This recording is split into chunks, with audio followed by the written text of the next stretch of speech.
Hi guys, so I've got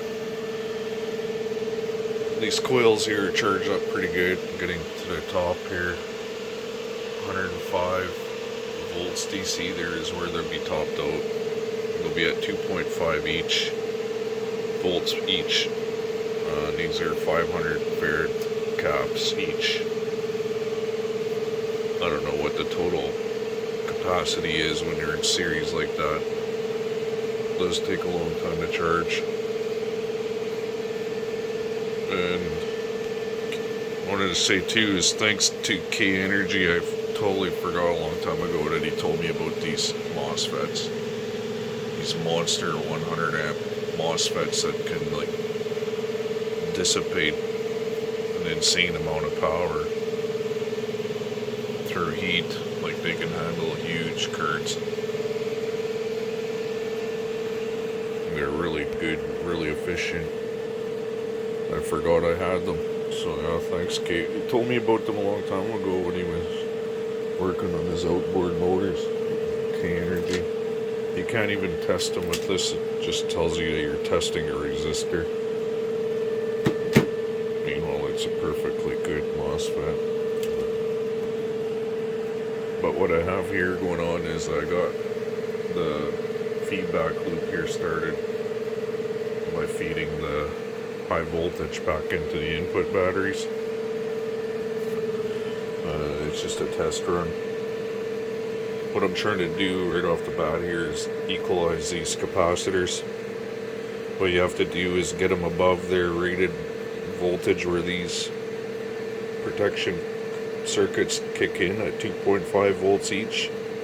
So you have to try to push them up to like 2.6 volts for every single cap to get to 2.6 volts.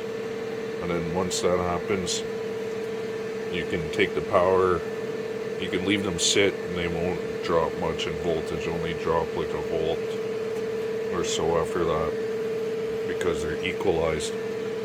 Without these protection circuits, these caps will charge really unevenly.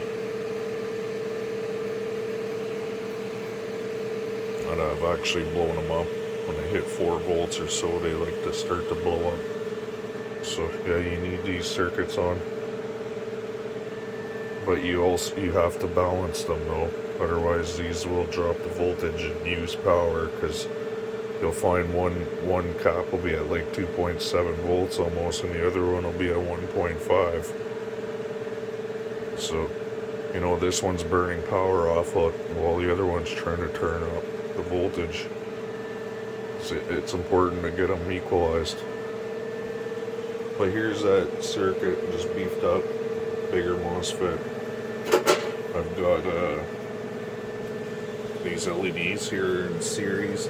They're just subtracting the voltage because I only need 12 volts to run that circuit. And these ones only turn on at about 24, 25 volts each. And then I have the pod here as an extra resistance in there so I can fine tune it easily, right? And it's just slowly building up the power in here. Like once it hits about 105 volts, it's steadily rising right now as it's running, and it is dumping power. Every time it fires, it should fire here. Yeah, I just dumped 200 milliamps about into each battery. And how I'm doing that is, so I pulse the high voltage DC right here through the MOSFET, and it goes in right here to the high voltage of this amplifier transformer. It's like a 600 watt transformer or so. Then I take some of the high voltage windings here, high voltage, high current windings, and then you can see the 2 white leads right here. They come out, they come down here, and they go into one side of the bridge rectifier. You can see one right here. then that AC of the bridge rectifier comes out. It's in series with this one, and then the white, and then it goes back into the white right here, right?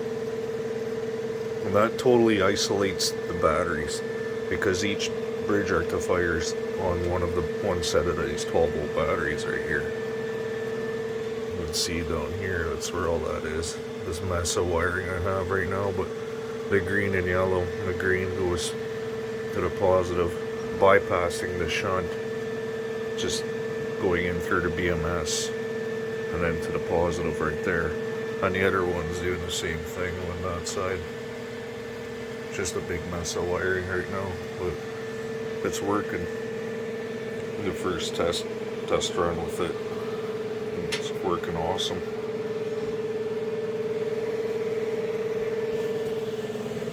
So yeah, and the motor's giving her pretty good.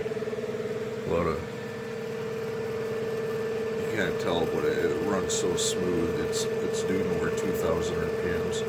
There's 3 high voltage coils down there. They're all a minimum of 300 ohms at number 30 wire. They each have their own bridge rectifier down there. Each coil has its AC leads going to the AC of the bridge rectifiers, and then the DC is all parallel together, and then goes up to the cap bank up here. One of them is here. One is the input to the circuit right there. The other one is just this meter right here. That wire right here goes to the meter.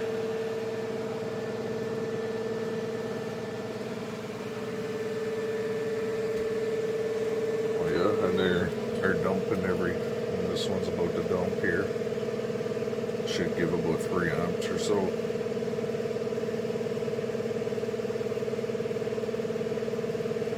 I have it dumping pretty high. It's the same cap bank, a 21 farad cap bank that gave 3 amps there. They dump somewhere around 18.7 volts or something each. It's not quite as efficient because I have the motor turned up quite a bit. It's nearing the limit of its duty cycle, so it's not exactly the most efficient for the back EMF. Back spike. And they're charging these 2 batteries. Each side has its own battery to charge. Comes out there. This is the input. This is the output. This side, that side. That's a 20 farad cap. It's parallel with this one. And this is another 40 amp SCR. The Zener. Pot in series with the Zener to control when it dumps more accurately. But like you can see here, as this voltage is rising, it's going to put more and more current into the battery. It'll eventually get up to like 0.8 to an amp and sustain itself with the interval it is at. It's has like a volt or a 1.5 volt tolerance, to where on the lower end of that volt it's going to put out like 100 milliamps, and the higher end of that volt it's going to jump right to an amp. Like that's how much it varies within an amp, well, like a volt or a volt and a half on the capacitor bank voltage. And like that transformer will put out 20 amps easily into each battery if I want to, and that circuit will handle it like nothing now. So yeah, it's been pretty successful run here so far with this one. The way it is, I'm pretty impressed. It's continually rising on the voltage end, and like I said, the more power you put into the motor, the more it charges. So it's, and I've purposely bypassed those shunts because you do a long run time, and with this setup, you're probably going to see about 30 amp hours out of a 25 amp hour battery, maybe even more. After I fine tune it, I should be able to get it tuned pretty good. And that's while charging these. So yeah, that's looking pretty good. You can see it's steadily rising on the voltage pretty fast. Like, and that's a huge amount of power stored up in that bank. It's not easy to charge these caps up, especially on their first set it. Like, I haven't had it this high yet, the voltage. And if I go measure them, I just measured them. These ones here are some of the older caps. Like, I expanded on this cap bank. You can see here there's less dust on some of these. That's because they're new. And I didn't charge them, pre-charge them or anything. I'm just letting the pack balance itself. So the motor is actually fighting that, because these ones are overcharged and these ones are undercharged. So they all have to balance out yet. Plus, it's burning off some power in those LEDs, which you're going to do no matter what, because I want to get 12 volts out of this bank, right? So there is going to be losses there no matter what, but it's minimal with this, and that can be substituted for batteries. You just have to measure the voltage there and put the same amount of batteries or capacitors in that series to make that work. And this is an incredibly useful circuit for charging two different battery types. You can charge mix match batteries. Let's see here, I have this circuit drawn out somewhere.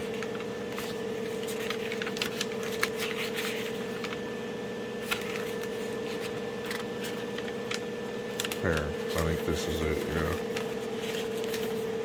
This is a really good circuit for, like right here, you could be having solar power or anything, wind turbines, whatever you want. And then you could have like a 100 amp hour battery here and a 200 amp hour battery here. This one could be 24 volt battery, and this one could be a 12 volt battery. As long as your source is the right voltage, you can charge them and use them like that, with them totally separate from each other. The main thing to worry about is to make sure that there's a place for the current to go. Like, if these batteries are topped up and all of a sudden there's no more, it's not accepting a current anymore, this one won't either, because they're in series, and there has to be a place for it to flow. So what I usually do with these type of circuits is use this type of a dump load. This will get your batteries charge and then dump off the extra energy, right? And like with lithium, I never ever charge them more than 13.65 volts.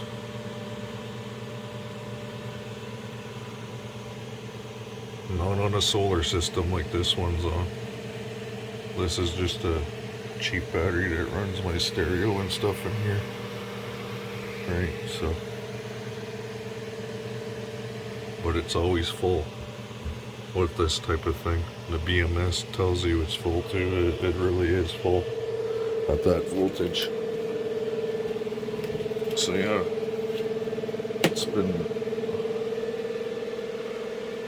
really good so far. Excellent results. This is climbing with the amount of power going in there, and the voltage is steadily climbing on the bank, and it's still charging. And another thing I want to show you guys is this guy here on YouTube had some pretty interesting videos about his radiant energy circuit, so I figured I'd give it a quick look.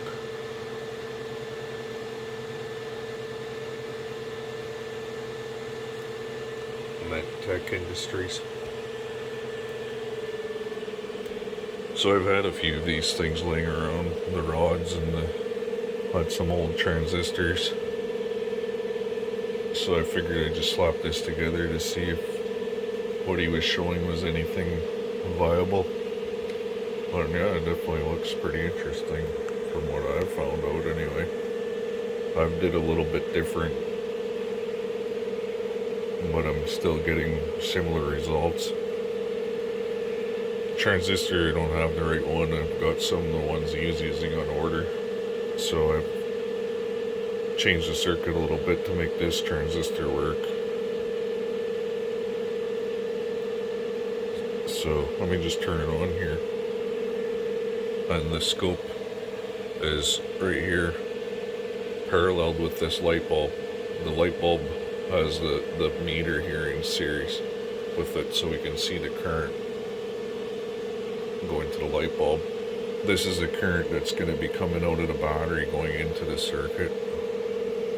Right? Positive.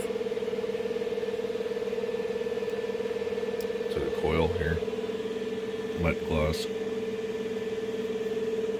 I have a number 19 and a 26 gauge wound up. So let me just turn this on here. Oh, and there's a high voltage cap here. And this other light bulb. They're both 120 volt light bulbs, and they take roughly 20 watts at 125 volts AC. This cap is hooked to the bridge rectifier. It's a 200 volt cap, but I won't have the light bulb hooked up just yet. So let me turn it on. Here's the input. Okay, it's on. So now you can see that light is on. I'm pulling about 400 milliamps.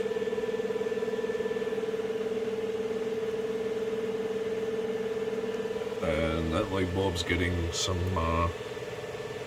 82 volts RMS. Some nice peaks though. That's 100 volt divisions there you're seeing.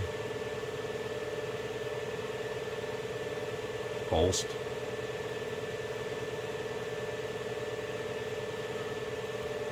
Frequency's pretty high. It looks like it's 4.25 kilohertz RMS.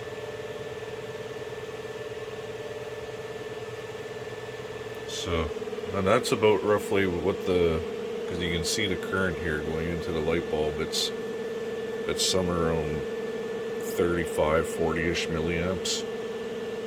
30, 35. At 83 volts pulsed. So that's pretty much what's coming out of the battery. And there is some validity to his radiant energy. Like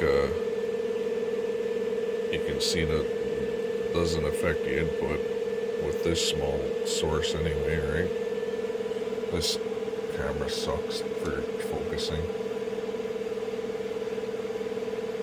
Oh yeah, you can tap on pretty much anything here and it, see, that's pretty bright. It doesn't affect the input at all.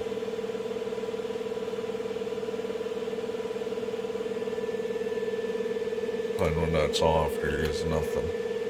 Like, you can't get,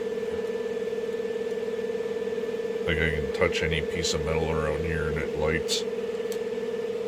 So that part of the claim is real. And then here's the, oops, lost this end of it. So let me just try to, well, it's hard because this thing doesn't want to focus properly.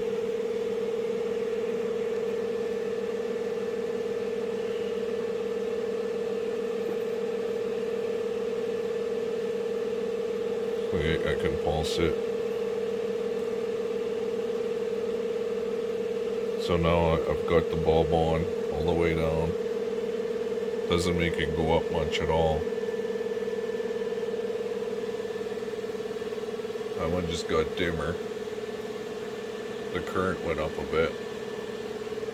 As you can see now, I'll take this off and you watch the scope, right? It's off. Everything climbs up again. But the input stays the same all the time. And this cap is getting to be way over 100 volts, so that the input pretty much stays the same now.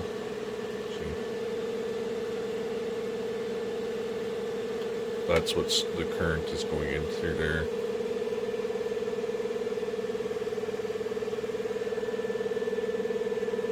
See how we proper size battery bank or a cap bank. Probably see some interesting results.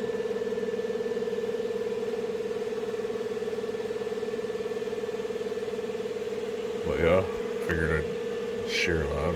I figured I'd screw on with that circuit. About to dump here. It's still rising.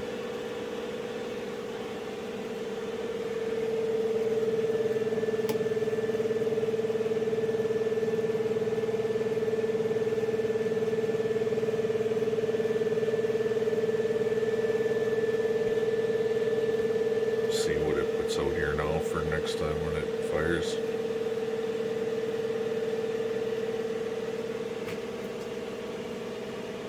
Take note of the voltage of the cap bank too when it fires. It's gonna fire anytime.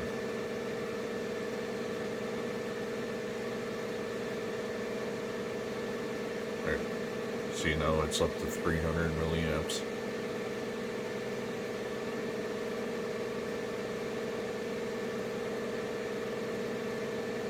Each battery. I've only got that gauge on one of them, but it'll be equal because everything's in series.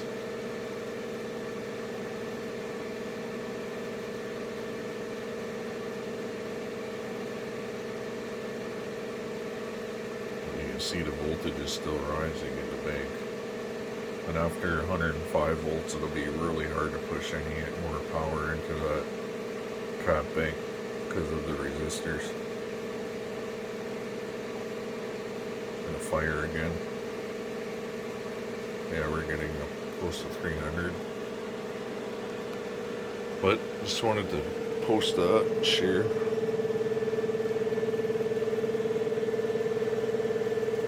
Thanks for watching, guys.